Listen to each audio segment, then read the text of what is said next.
what we do, we hope, contributes to the monarchy and the way in which it can convey continuity. Princess Anne, the Princess Royal, renowned for her pragmatic approach and relentless commitment, recently granted a rare, forthright interview that reverberated through Buckingham Palace and beyond. Displaying her trademark dry humour and unwavering candor, she addressed a future both certain and electrifying, the impending coronation of Prince William and Catherine, Princess of Wales, as the next King and Queen. Yet, what truly stunned listeners was Anne's admission that King Charles III is already beginning to withdraw, clearing the path for his son and daughter-in-law to step into the spotlight. Why now? What are the implications for the monarchy? Join us as we delve into this pivotal moment, and be sure to share your perspectives in the comments below. The notion of Charles, now 76, reducing his royal workload isn't entirely unexpected. Since his 2024 cancer diagnosis, the king has carefully balanced public appearances with his health, increasingly depending on senior royals like Anne, William, and Catherine. Anne's interview, envisioned here as a heartfelt exchange with a trusted journalist, paints a vivid portrait of a monarch not merely coping with illness, but thoughtfully preparing the monarchy for its next era. Charles always understood his reign would serve as a transitional phase, Anne might observe, her tone both calm and affectionate. He isn't clinging to power, he's actively shaping it for William and Catherine. This isn't abdication, she'd clarify, but a forward-thinking, rational step, one that highlights the king's practicality and the royal family's solidarity. For royal enthusiasts, it's a moment both momentous and intimate, akin to witnessing a proud father pass the torch. Coronations often conjure images of gilded carriages, time-honoured rituals, and Westminster Abbey eglow. Yet Anne's remarks suggest William and Catherine's coronation isn't some far-off event. It's already unfolding behind palace doors. They are not passively awaiting the crown, she might joke, her eyes sparkling with mischief. William has long been at Charles's side, while Catherine has steadily learned the intricacies of royal life. The transition is gradual but unmistakable. This measured shift, Anne implies, explains why Charles has stepped back, allowing William to assume responsibilities once reserved for the sovereign. Consider William's recent prominent roles, leading D-Day commemorations in France, representing the UK at international summits, and advocating for causes like mental health and homelessness. Catherine too has returned to public life following her cancer treatment, exuding grace at events like Trooping the Colour and supporting communities affected by tragedy, such as the Southport knife attack. These aren't mere obligations, they're preparations for the throne. Anne, ever the keen observer, might note how William's steady demeanour mirrors Charles's early years as Prince of Wales, while Catherine's empathy recalls Queen Elizabeth II's gentle strength. They function as a true partnership, Anne could say, and that's what makes this transition effective. For royal watchers, the prospect of coronation preparations, secret meetings, regalia fittings, and perhaps a few anxious glances between William and Catherine as they shoulder new responsibilities sparks excitement. Charles's decision to step back isn't a sign of frailty, but of wisdom. In this imagined interview, Anne depicts a king who, after decades of preparation, recognises that his greatest legacy may be knowing when to let go. He's not disappearing, she might assert, her voice resolute. He's still king, still guiding, but he's allowing William and Catherine to grow into their roles. Anne would emphasise that this move is rooted in Charles's profound understanding of the monarchy's need to adapt. Since taking the throne in 22, Charles has confronted challenges, health issues, a streamlined royal family, and ongoing debates about the monarchy's relevance, while also modernising the institution, from supporting research into the Crown's historical ties to slavery to championing sustainable projects like Poundbury. By stepping back, Charles ensures the monarchy remains dynamic. Anne, who has known Charles longer than anyone, might recall a private moment, seeing him smile at William during a council meeting as if silently saying, "You've got this." That quiet confidence is what makes Charles's retreat so impactful, a strategic pivot, not a retreat that could reshape the monarchy's future.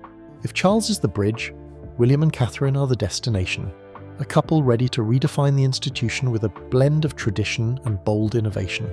In Anne's imagined conversation, she highlights their unique strengths. William has inherited his father's sense of duty but isn't afraid to innovate, she might say, her voice filled with pride.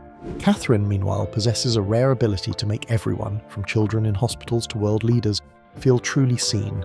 Their eventual coronation will be more than a ceremony.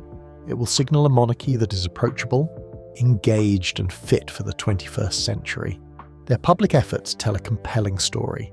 William's earth-shot prize, a global initiative to combat climate change, demonstrates his ambition to lead on pressing global issues, earning accolades from figures like David Attenborough.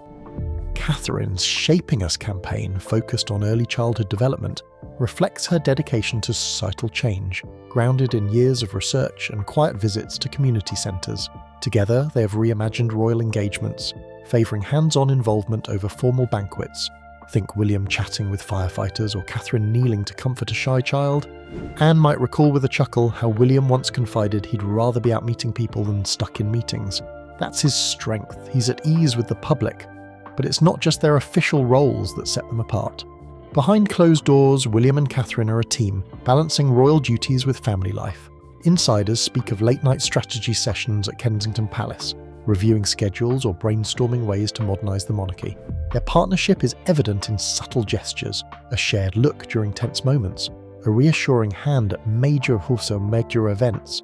Anne, ever observant, might note they don't just complement each other, they challenge one another to improve. That's rare. Their approach extends to their children, Prince George, Princess Charlotte and Prince Louis, who are being raised with both a sense of duty and personal freedom. William and Catherine prioritise normalcy, from school runs to family holidays in Norfolk, ensuring their kids remain grounded, yet they are gently preparing George, the future king, for his destiny, with William passing on lessons from his own upbringing. Charlotte and Louis too are learning to navigate public life, as seen in their poised appearances at Trooping the Colour. Anne might reflect, they're raising those children to serve, but also to be themselves. That's the monarchy's future. William and Catherine's vision is clear, a monarchy that listens. They've embraced social media, sharing candid updates on platforms like Instagram and engaging directly with the public, from responding to letters to hosting virtual chats during the pandemic. Their coronation will likely reflect this openness, perhaps a live-streamed event or a public celebration alongside traditional rites. Anne would approve. They honour the crown's history, but aren't constrained by it. For royal fans, it's a thrilling glimpse of a reign that feels both timeless and refreshingly modern, led by a couple already demonstrating their readiness. A coronation isn't a solo act, it's a symphony, with every royal playing a part to ensure William and Catherine are prepared for the crown. In this imagined interview, Anne reveals the collective family effort behind the transition. It's not just about William and Catherine, she might say, leaning in conspiratorially. It's all of us, Edward, Sophie, myself, even the younger royals like Beatrice and Eugenie, working together to make this change seamless. This shared spirit is the monarchy's backbone. Forged through years of mutual duty and support, Anne herself sets the pace. At 74, she remains the monarchy's workhorse, carrying out hundreds of engagements annually, from opening hospitals to supporting equestrian causes. When Charles and Catherine faced health challenges in 2024, Anne stepped up without hesitation, filling gaps at state events and offering guidance behind the scenes. She's the family's anchor, insiders whisper, though Anne would likely dismiss the praise with a wry smile. But her role goes beyond logistics. She's a mentor, sharing decades of experience with William, who often seeks her advice on handling public scrutiny. Picture a quiet afternoon at Gatcombe Park, Anne and William sharing tea, Anne advising, just keep your head down and do the work. The rest sorts itself out. Prince Edward and Sophie, Duchess of Edinburgh, are equally essential. Once the monarchy's low-profile couple, they've stepped forward, taking on patronages like the Duke of Edinburgh's award and representing the King abroad. Sophie especially has bonded with Catherine over their shared commitment to community outreach, often exchanging ideas on engaging younger audiences. Public perception is another battleground. Polls such as those from YouGov in 2024 reveal mixed support for the monarchy, with younger Britons questioning its relevance and cost. William and Catherine counter this with authenticity, openly discussing parenting struggles or William's candidness about mental health. These moments make them feel less like distant royals and more like neighbours you'd chat with over tea. Anne might quietly observe, they don't pretend to be perfect, and that's their strength. People connect with their authenticity. Their coronation could amplify this, blending ancient ceremony with modern touches, perhaps a live-streamed event or sustainable regalia. Globally, their reign could reposition the monarchy as a force for unity. William's diplomatic trips, like his 2024 visit to France for D-Day, show a prince who commands respect without arrogance. Catherine's composure during her cancer recovery resonates worldwide, making her a figure of quiet resilience. Together, they could transform the monarchy into a platform for unity, not division. But Anne, ever the realist, might caution, it's not about being popular, it's about being relevant. For royal fans, the prospect of their reign inspires hope. A monarchy that's not just surviving but evolving, led by a couple who have already proven they can handle the spotlight. What do you think their coronation will bring? Share your thoughts below and join the conversation. At its core, Princess Anne's interview isn't about crowns or titles. It's about family legacy and the bravery to embrace change, Charles's decision to step aside, William and Catherine's ascent, and the royal family's collective effort mirror experiences we all share, passing the torch, growing into new roles, and balancing tradition with progress. It's not always easy, Anne might admit, her voice softening, a rare glimpse of vulnerability from the steadfast princess. But when you see William and Catherine together, you know the monarchy is in capable hands. That's what makes this story so compelling. It's not just a royal saga, but a human one, rich with lessons about trust, growth, and love. We've all watched someone we care about take on a major responsibility. A parent handing over the family business, a teacher guiding a student to lead, or a friend stepping up in a crisis. There's pride, but also the ache of letting go. That's what Charles is experiencing, and Anne's words capture it perfectly. Picture a quiet moment at Sandringham, Charles watching William confidently brief advisors, a subtle nod of approval crossing his face, or Catherine adjusting George's tie before an event, her calm smile masking the weight of knowing her children will one day follow her path. These aren't just royal moments, they're universal, prompting us all to reflect on our own lives. Anne, with her decades of service, understands this better than most.